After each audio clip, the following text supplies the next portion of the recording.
Hello everyone, welcome back to the Racing Connects. So we're starting a new series. This is called In My Opinion. So this series is about things that I have opinions about in motorsports, pretty much. And yeah, everyone's entitled to their own opinions, so here's my opinion. So hopefully you enjoy this video.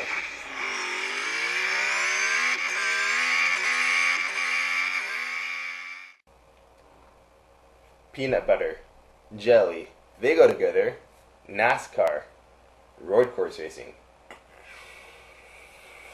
Yes, I believe they go together. Now, we got Jeff Gordon, Tony Stewart, Richard Petty. Those drivers are known as NASCAR legends. They've won so many races, but they've also won tons of road course racing. And then you got your active drivers. We got Chase Elliott, who pretty much wins every single one of them. And you got Kyle Busch, who also wins a lot of them. Martin Truex Jr. Then you got your threats like Joey Logano. He would have won one this year, but he just got beat with 2 laps left to go.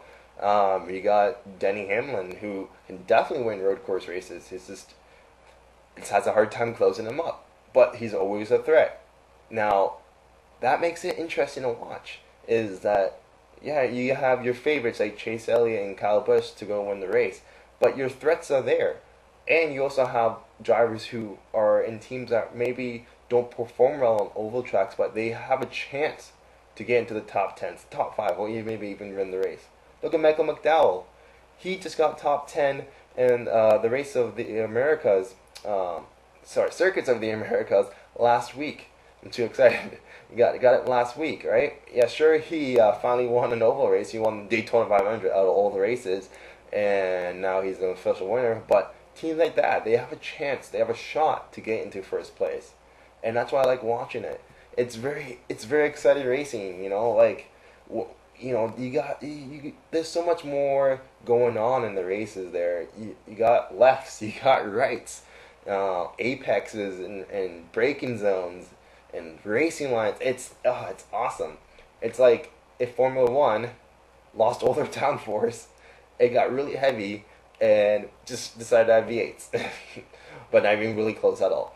But all jokes aside, NASCAR is not F1 or IndyCar or GT racing, but it is great to see that they can do road course racing. You can't compare those other disciplines to NASCAR. It's just not the same. Downforce is completely different. The bodies are different. Just how the car reacts is different. But it can still bring excellent content. Now, NASCAR wants to bring great content to their fans, right? Me as a NASCAR fan, a lot of my friends make fun of me, like, "Oh, you just gonna do a lot of left turns this weekend?" I'm like, "No, actually, we're going to a road course, and we're gonna be doing some rights." And like, what? They race road courses? I'm like, yeah, for sure. Right now, currently, there's 7 active road courses for just the Cup Series alone. In Canada, where we live, Bowmanville, which is like 2.5 hours ish, depends how fast you go.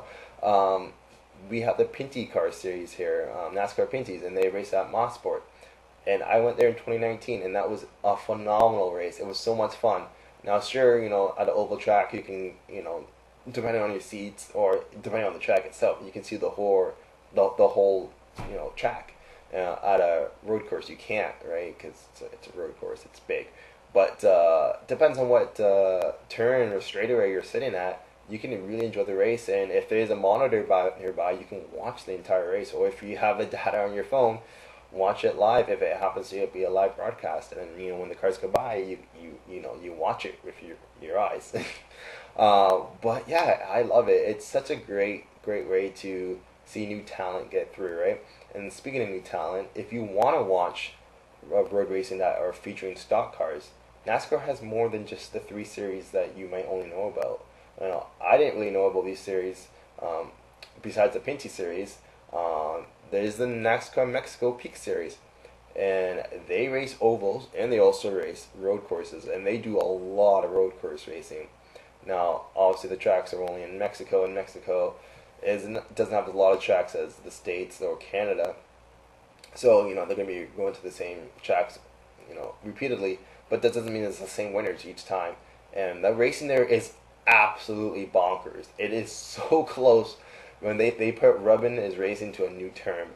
Like, man, they are bumping and grinding, and but it's not like they're just like it's not like a wreck fest or a demolition derby. They're racing hard and they're racing clean.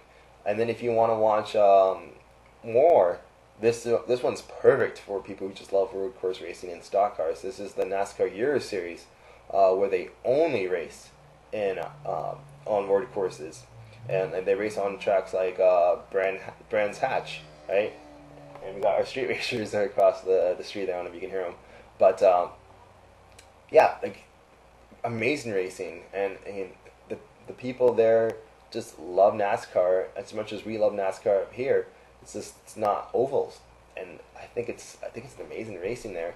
Um, Now where it becomes dangerous though is it's like what happened last week, when it becomes rainy outside.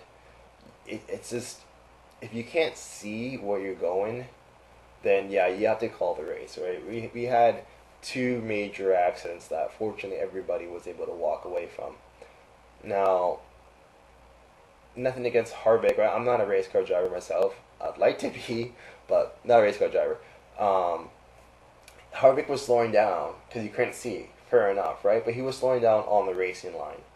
The racing line is the racing line where you race. So he slowed down, and Bubba Wallace nailed him from behind because he couldn't see that he was slowing down because he couldn't really see ahead of him. All he could see was rain until boom, Kevin Harvick is sitting there like a duck, and he smashed him. And then red flag, and then after that they did it again. Martin Truex Jr. got smashed by Cole Custer because the same thing. Now, the only thing is that Martin Truex Jr. was slowing down on the off the racing line, which is what I say to do. But Cole Custer was going full send off the racing line. I don't really know why he was going full send there, and he went right underneath Martin Truex, like completely.